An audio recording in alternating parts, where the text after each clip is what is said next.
The docking bay lights flickered with the familiar rhythm of a station that had learned to expect failure and made peace with it.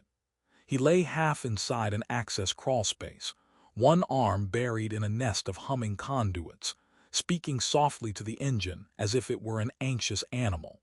It responded by shocking him mildly as a reminder of boundaries. He sighed, shook his hand, and informed the ship that this was why no one liked it. Somewhere behind him, alarms began to lower their voices, the way alarms did when something important arrived and they didn't want to be rude about it. The ship that drifted in was wrong in ways he couldn't immediately list, which annoyed him because listing things was his favorite skill.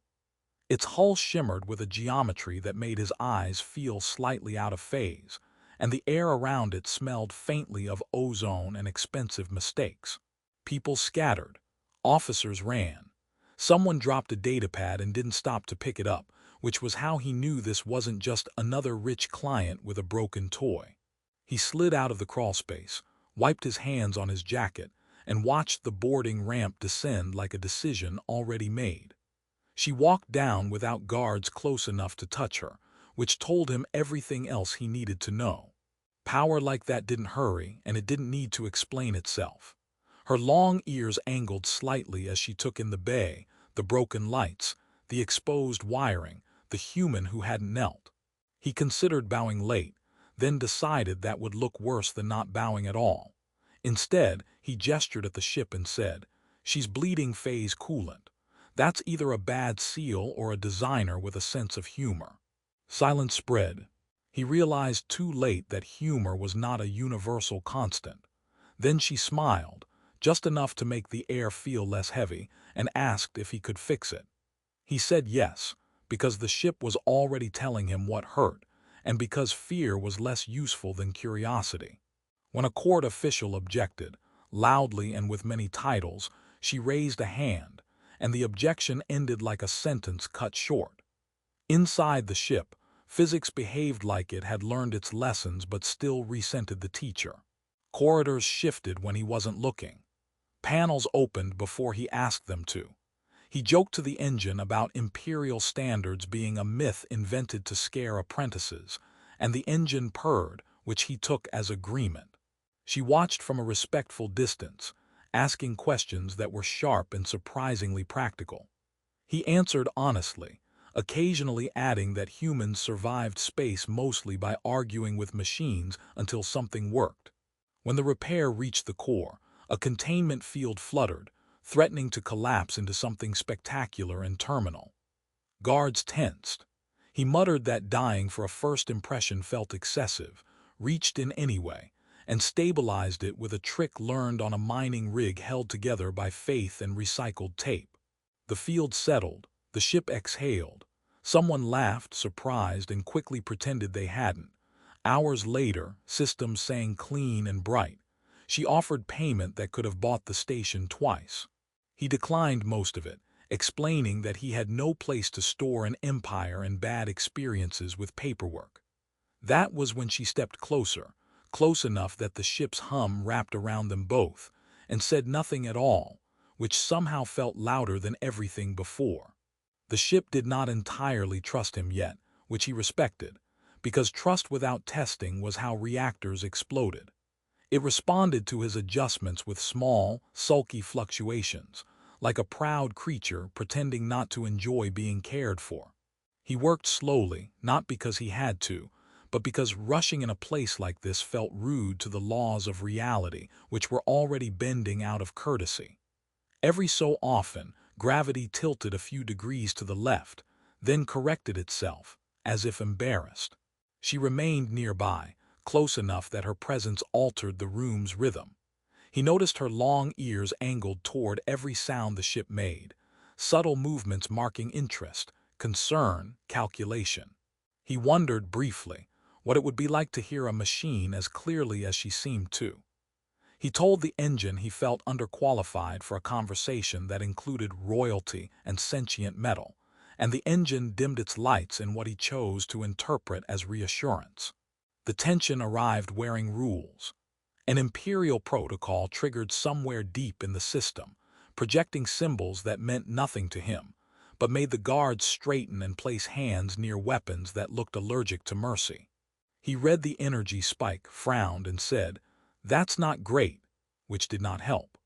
The ship announced, in a voice like distant thunder filtered through velvet, that unauthorized modification of sovereign cores was punishable by immediate termination.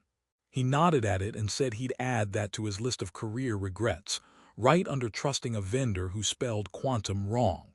She spoke then, calm and precise, questioning the ship itself, not the law behind it. The ship hesitated. He grinned, because any machine that hesitated could be reasoned with. He explained what he was doing, not in terms of dominance or obedience, but care, necessity, and the very real possibility of exploding into decorative debris if left alone. The guards exchanged looks.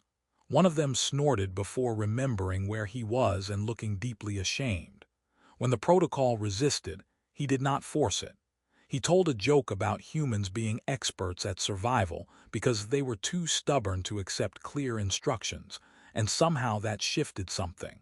The ship allowed the change. Energy stabilized. The threat dissolved into a low hum, like a satisfied sigh. She watched him as if recalibrating an internal map, one that had never included someone like him standing unafraid in the heart of her power. They spoke more after that, about travel, about how empires measured time, about how humans measured success mostly by whether they were still alive and had eaten recently. He admitted he fixed ships because they made sense when people didn't. She admitted, with a faint curve of amusement, that ruling galaxies was easier than understanding why his jokes made the fear feel smaller. When the final system aligned, the ship responded with a resonance that rolled through them both. He leaned back, stretching sore hands, and said, "There, she'll fly straight now, or at least straighter than before." She inclined her head, long ears catching the vibration, and for a moment the space between them felt charged in a way no instrument could measure. He pretended not to notice. She did not pretend at all. The ship prepared itself for departure with a patience that felt deliberate, as if it were waiting to see whether anything unexpected would happen one last time. He wiped his hands on his jacket, mostly out of habit, and realized there was nothing left to fix. That unsettled him more than any malfunction ever had.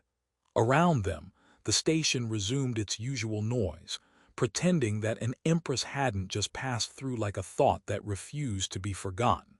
Formalities tried to assert themselves. Officials returned with datapads full of compensation figures, honors, and words that bent under their own importance.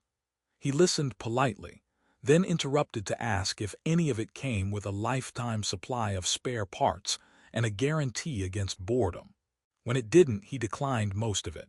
Laughter moved through the room in small, dangerous ripples. She allowed it. That alone rewrote several unspoken laws. She approached him without ceremony.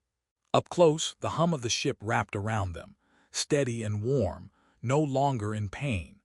She told him the vessel would carry her safely across distances measured in folded space and political consequence. He told her that if it misbehaved, she should threaten it with being handed back to him. The ship dimmed its lights, offended, and she smiled openly this time. There were things she could have said as an empress. Promises of protection, summons cloaked as invitations, futures decided by decree. She said none of them. Instead, she asked what he would do next. He answered honestly that he would probably fix something else that was broken, complain about it, and pretend that was a plan. She considered that, long ears angling slightly, as if listening beyond words. When the boarding ramp began to rise, the moment stretched thin, pulled between duty and something far less manageable. He felt it then, the change he hadn't noticed earlier, the quiet certainty that he did not have to be small in the presence of vastness. He had stood inside an empire's heart and treated it like a machine that deserved care. That knowledge settled into him, steady and permanent. She stepped close, close enough that protocol lost its footing. She kissed him, brief and deliberate, a decision rather than an impulse. Then she whispered that she would return, not as a ruler claiming a resource, but as someone honoring a bond freely made. He managed to joke that he'd keep the engine warm. She laughed softly and turned away before he could say something that might sound like a promise he didn't yet understand. The ship departed without drama, folding space like a practiced gesture. The docking bay felt emptier for it. He stood there longer than necessary, then went back to work. The next ship was a mess, the kind that leaked and argued and demanded patience. As he reached for his tools, he noticed his hands no longer shook when alarms sounded. Somewhere between stars and stubborn machines, he had learned that destiny didn't always arrive loudly. Sometimes it arrived broken, waited to be fixed, and left behind the certainty that this was not the last time the universe would come looking for him.